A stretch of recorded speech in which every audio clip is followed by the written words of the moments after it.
Hi, my name is Teddy Friedline. I'm currently a senior in high school. I live in Greenville, South Carolina, and I attend Wadehampton High School and the Fine Arts Center for Creative Writing.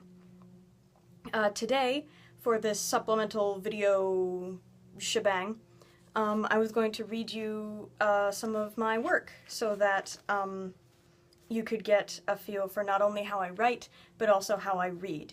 I have been writing for just about as long as I can remember. Well, I guess that's not true. People aren't born writing, are they? But I have been writing since at least 4th, 5th grade. I'm not going to read you any of those stories because they're all pretty bad. But I also have a background in theater. I've done community theater since I was 8, almost 9 years old, and I am now 17, so I've been doing theater for a while. So I really like putting those two things together and being able to perform my work. So I have some pieces here of mine that I'm going to read for you today. The first one I would like to read to you is it's called On Cinnamon, and it is inspired by Anne Carson, who is a writer, wrote in her book Plain Water, which came out 1999-ish, somewhere around there.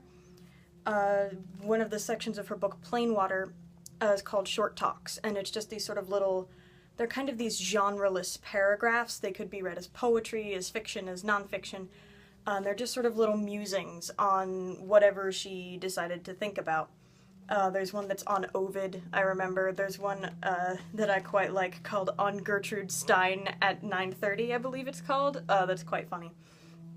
But I wrote a batch of these short talks myself because I loved Anne Carson's short talks so much, and I would like to read you one of them that's called On Cinnamon. Dali had an apron he wore on Saturday mornings. It was butter yellow with red flowers and red trim, and the red tie wrapped around Dali and back again to tie in a massive bow on his hip. Dali stood at the stove and fried churros. Lorca woke late and with his curls folding over each other, and he wrapped his arms around Dali's middle, whispering in his ear, "Buenos dias, mi amor." Lorca tugged on Dali's bow, beckoned him to bed. Dali shook his head, brushed off Lorca's arms, ate his churros, drank the oil. Lorca returned to bed, beckoned to the moon. "Vuelve, mi hija." Thanks to my friend Elena for helping me with the Spanish on that one. I unfortunately do not speak Spanish, although I would love to. The next poem that I would like to read to you is called Sestina, after the poetic form Sestina. I hate sestinas. Well, that's not quite true. I hate writing sestinas. To read sestinas is quite fine. But sestinas are very sort of difficult and complicated to write, and I don't like writing them at all. So this year our teacher assigned us a sestina, and I decided I wanted to break the sestina form, and instead of writing a typical sestina, write like a broken, I call it like an anti-sestina, sort of. And I also wanted to explore language. I've been wanting to explore language a lot recently. So I did that, and the result is this poem called Sestina. Freeze. Flighty ferrets flicker and run frantic. Follow the ferrets and find taxidermy, eyes frantic in frozen. Tailored tuxes for turtles and frantically formed fabrics for ferrets. Bow tie and frantic tights tied tight for tied tetras and tangs. Tangs swim frantic from tetras with fishnet tights tied frantic. Cricket crackle, turn to clover and crunch, concrete. Collapse to clover and curdle, curve. Take hands and crumple clover.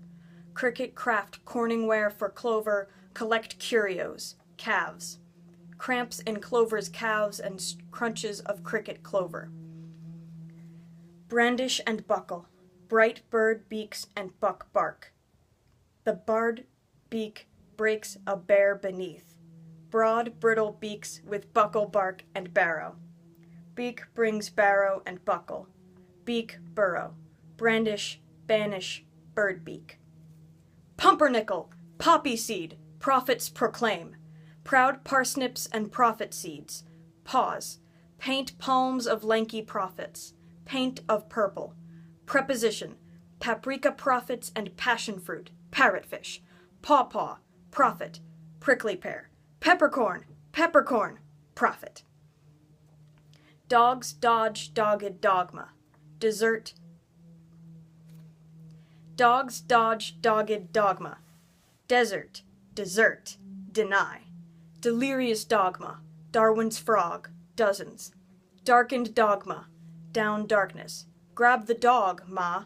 Denied derivatives and densities. Dogma takes dominion over denizen dogs and mas. Scrape at sides and sacrilege. Schism shatters siblings. Snicker at schisms and save firefighters. Fire starters. Schism the scrape and sanction satirical schism. Here means swallow saturation and schisms. Sacrilege and sacrifice to schisms. Scrape fire schisms and deny dogmas. Pomegranate prophets. Cricket and clover buckle brandished beaks and tie flight ferrets. And the last poem I'm going to read you is a very short one. It's called Hot House, and it's dedicated to the Spanish writer Federico García Lorca, who I mentioned earlier in my short talk. I find his work really interesting, and he's inspired me a lot recently, so a lot of the work I've been writing has sort of included references to Lorca and his life, and his sort of ideas, specifically the idea of duende, which I've been thinking a lot about. And so I wrote this poem that is dedicated to him, and it's called Hot House. Friends, today I found the body of our colleague, shot, mangled, surrounded by the muse that he hated. He is the plant in this conservatory, labeled Mexican boxwood. And those are the pieces that I wanted to read you. I hope you enjoy them, and I look forward to hearing from you. Thank you so much.